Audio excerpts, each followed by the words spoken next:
Hello বন্ধুরা, আজকে একটা নতুন রেসিপি করব। মাছের ডিম আছে, মাছের ডিমের টক বানাবো। এই মাছের ডিমের টক কিন্তু বেশ অন্যরকম খেতে। মাছের ডিমের বড়া দিয়ে অনেক রকম খেয়েছি আমরা। এই টকটা একবার বানিয়ে দেখবেন বাড়িতে, দারুণ খেতে। যারা একটু টক টক খেতে পছন্দ করেন এই গরমকালে, এই মাছের ডিম দিয়ে করে দেখুন, খুবই ভালো লাগবে খেতে। কচি দেখে আমরা নিয়েছি, আমরাটাকে কেটে নেবো। আমরাটা গায়ে ছালটা ছাড়িয়ে নেবো এবং অর্ধেক করে টুকরো করে নেবো। যেহেতু কচি অর্ধেকটা হয়ে যাচ্ছে, যদি কচি না হয় গোটা দিয়ে গায়ে ছাল ছাড়িয়ে নেবেন। গোটা আমরাও দিতে পারেন।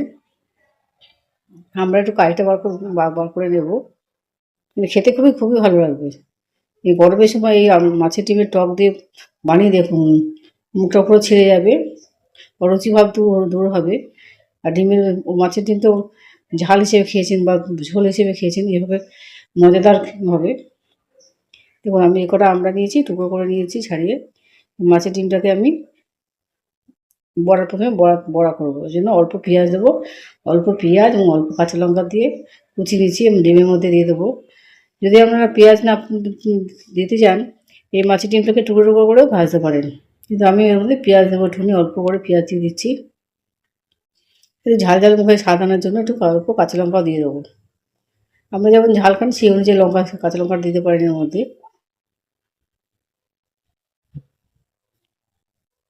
বেশি পেঁয়াজ দেওয়ার দরকার নেই, সামান্য পেঁয়াজ দিলেই হবে। আমি দুটো লঙ্কা দিচ্ছি। আমার মাছের ডিম অনুযায়ী লঙ্কাটা দেবেন। কাঁচা লঙ্কায় দেবেন, গুঁড়ো লঙ্কা গুঁড়ো না দিয়ে কাঁচা লঙ্কাটা দেবেন। খেতে মুখে সকল লঙ্কাটা পড়বে ডিমের সঙ্গে, তখন দেখবেন খুব ভালো লাগবে। এবার এর মধ্যে আমি একটু বেসন দিয়ে দেবো, যতটা লাগবে। জল দেওয়ার দরকার নেই, ডিমটাকে যেমন চটকে আমি মাখবো তখন দেখবেন এমনি পাতলা হয়ে যাবে, জল দেওয়ার দরকার হবে না। পরিমাণ মতো নুনটা দিয়ে দিচ্ছি, দিয়ে ভালো করে আমি চটকাবো। ডিমটাকে আমি ফাটিয়ে নিচ্ছি।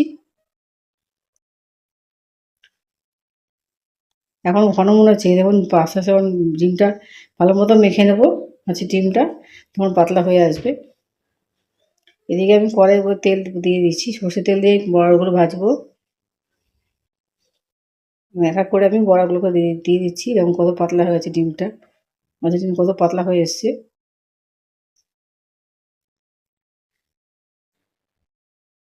ভালোভাবে এপিট ওপিট করে পাতলা করে ভালো করে ভেজে নিচ্ছি। ডিমটা যখন দেওয়ার সঙ্গে সঙ্গে ছড়িয়ে যাচ্ছে, ফেটে বেরিয়ে যাবে না। ভাজার সঙ্গে সঙ্গে কিন্তু ডিমগুলো একটু শক্ত শক্ত হয়ে আসবে। এই শুধু ডিম ভাজাগুলো কিন্তু খুব ভালো লাগে খেতে। গরম গরম বাচ্চারা অনেক সময় বায়না করে, এই মাছের ডিমের বড়া কিন্তু ভাজাও খেতে খুব ভালো লাগে। এই গরমকালে এরকম মাছের ডিমের টক যারা বানাননি একবার বানিয়ে দেখুন, স্বাদ পেয়ে যাবে। বড়াগুলো আমার ভাজা হয়ে গেছে, তুলে দিচ্ছি। এতগুলো মাছের ডিম একবারে হবে না, বারে বারে করে নিতে হবে। বেশি কিন্তু তেল লাগবে না, অল্প সামান্য তেলেতেই হয়ে যাবে। একবারে তেল দিয়েছিলাম, আমি ওই তেলেই ভেজে নিচ্ছি। আমার লাইক এবং সাবস্ক্রাইব করতে ভুলবেন না, কমেন্টে অবশ্যই আমাকে জানাবেন আমরা কে কে এইভাবে রান্না করে থাকেন। আমরা দিয়ে হোক বা আমরা যদি আমরা না দিই, কাঁচা আমও দিয়ে দিই, এর মধ্যে কাঁচা আমও দিতে পারেন, যাতে ঘরে যদি টক টক হিসেবে আমরা না থাকে, কাঁচা আম থাকে, কাঁচা আম দিয়ে কিন্তু এরকম রান্নাটা করা যায়। কাঁচা আমরা দিয়ে বা আম দিয়ে এই টকটা বানাতে পারেন।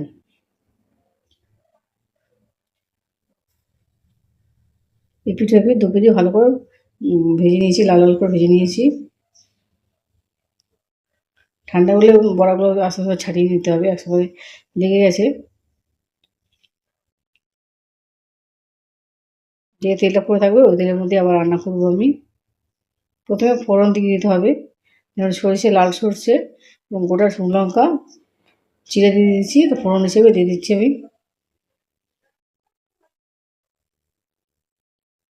এবার আমড়াগুলোকে দিয়ে দিচ্ছি। আমড়াগুলোকে ভালো মতো করে রান্না করতে হবে। এই টকটাকে তৈরি করে নিচ্ছি, আমরা টকটাকে তৈরি করে নিচ্ছি। আমরা একটুখানি সাঁতলে নিতে হবে।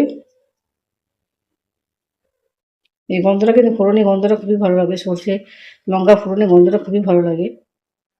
এখানে সামান্য পরিমাণে হলুদ দিয়ে দেবো। বেশি হলুদ দেওয়ার দরকার নেই, সামান্য হালকা করে হলুদ দিলেই হবে। একটু কালার আনার জন্য সামান্য পরিমাণে দিয়ে দিলাম।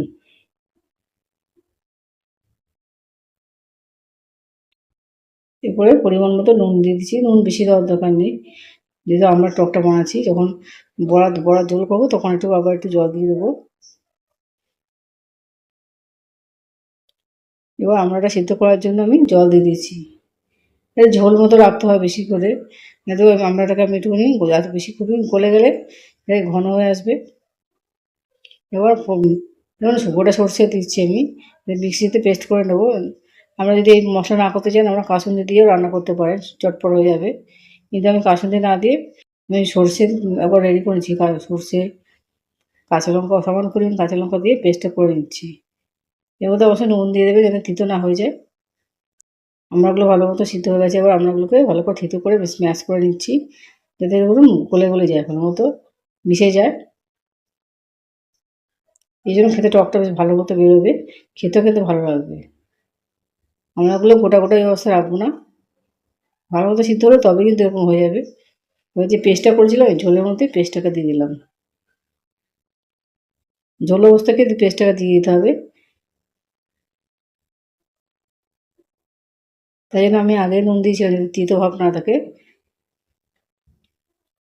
এবার ঝোলটা ফুটে উঠলে, ভালো মতো ফুটে উঠলে এর মধ্যে আমি ডিমের বড়াগুলো দিয়ে দিচ্ছি। ওর মধ্যেই যাতে সিদ্ধ হবে, মশলাটা ভালো মতো ঢুকবে, যে টক ভাবটা এই বড়ার মধ্যে ঢুকে যাবে। এই ঝোল অবস্থায় এখানে দিতে হবে। ওটা অবশ্যই আমাকে জানাবেন এভাবে কে রান্না করেন। না রান্না করলে বাড়িতে রান্না করে দেখুন, গরমকালে শরীরের পক্ষে ভালো, খেতেও ভালো, স্বাদে মুখে রুচিও ফিরবে। বড়াগুলো এভাবে ডুবে ঝোলের মধ্যে ডুবে থাকবে, ভালো মতো ফুলে উঠবে। ফুটতে ফুটতে যখন ফুলে উঠবে, আস্তে আস্তে করে ফুলে উঠবে, অনেকটা ঝোলটা শুকিয়ে উঠেছে। কমেন্টে আপনাদের মতামত অবশ্যই আমাকে জানাবেন। মাখা মাখা হয়ে এসেছে, এবার গরম গরম আমরা পরিবেশন করে দেখুন, বা ঠান্ডা হলেও খেতে ভালো লাগে। তো গরম গরম এই মজাদার এই রেসিপিটা, ডিমের টকটা অবশ্যই বাড়িতে বানিয়ে দেখুন, সবাইকে খাইয়ে দেখুন, খুবই ভালো লাগবে।